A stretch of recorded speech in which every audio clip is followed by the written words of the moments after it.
Halo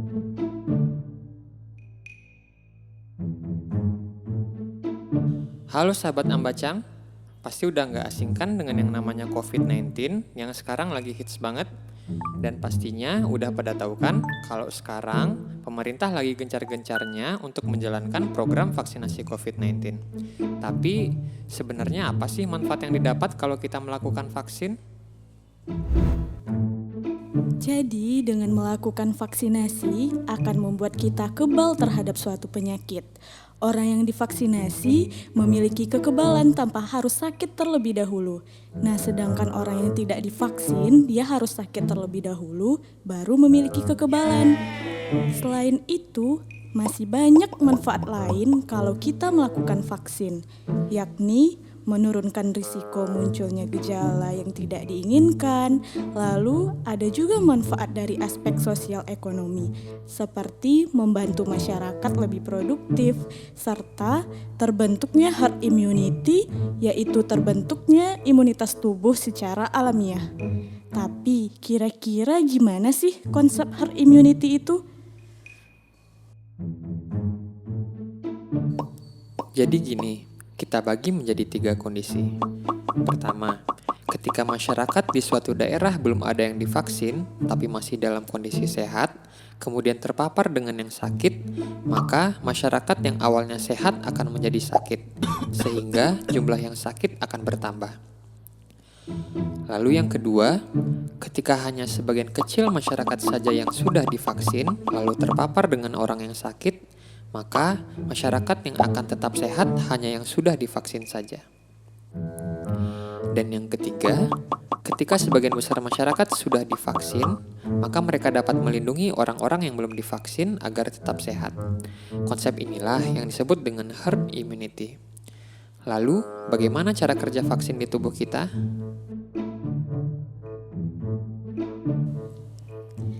Nah, saat vaksin disuntikkan ke dalam tubuh kita, maka tubuh kita akan mengenali bahwa sedang terdapat komponen virus yang masuk ke dalam tubuh. Lalu, kemudian tubuh akan merespon dengan membentuk antibodi sebagai pasukan kekebalan. Sehingga, jika suatu saat nanti tubuh kita mendapatkan paparan terhadap virus tersebut kembali, sistem imun tubuh kita sudah memiliki kekebalan untuk melawan virus tersebut. Terus, dari berbagai merek vaksin yang disediakan pemerintah, kira-kira yang mana ya yang harus saya pilih? Vaksin merek apa saja yang memiliki efikasi lebih dari 50% sesuai standar WHO dan telah mendapat izin BPOM dapat dipastikan keamanan dan efektivitasnya. Oleh karena itu, di situasi pandemi seperti saat ini, kita gunakan vaksin yang lebih dulu tersedia supaya kita segera terlindungi. Terus, kalau udah divaksin, berarti protokol 3M udah nggak dibutuhkan lagi ya? Nah, seseorang dikatakan lengkap tervaksinasi apabila telah menerima 2 kali suntikan dengan jeda 28 hari.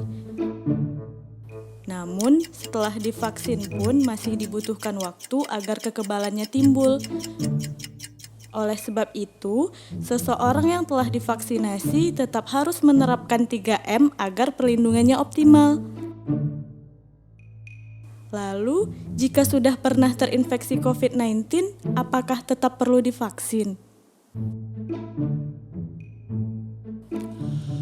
Rekomendasi di Indonesia saat ini menyatakan bahwa yang diprioritaskan untuk mendapatkan vaksinasi adalah yang belum pernah terinfeksi COVID-19. Namun, penelitian terbaru menyatakan bahwa orang-orang yang sudah pernah terinfeksi COVID-19 tetap perlu mendapatkan vaksin dengan syarat sudah sembuh minimal 3 bulan. Terus, kalau mau divaksin, apakah perlu menjalani swab PCR atau serologi terlebih dahulu?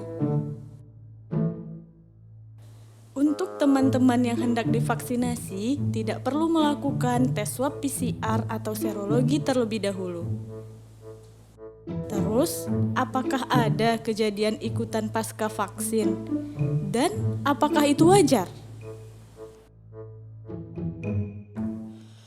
Pada sebagian orang, memang ada kemungkinan timbul efek setelah divaksinasi.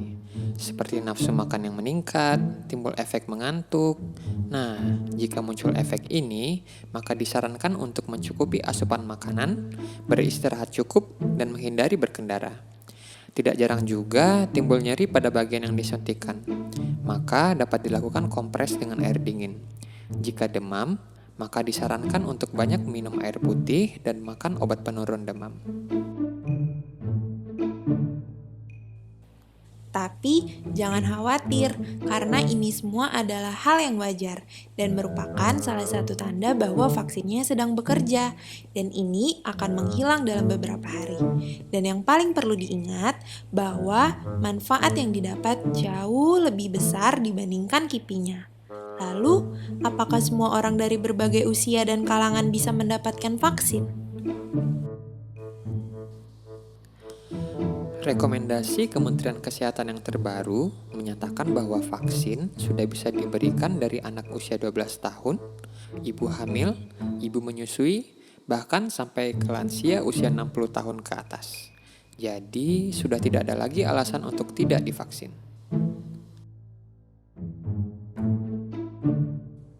Sekian informasi dari kami, Semoga bermanfaat.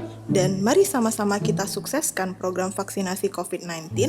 Vaksinasi Lindungi diri, lindungi negeri.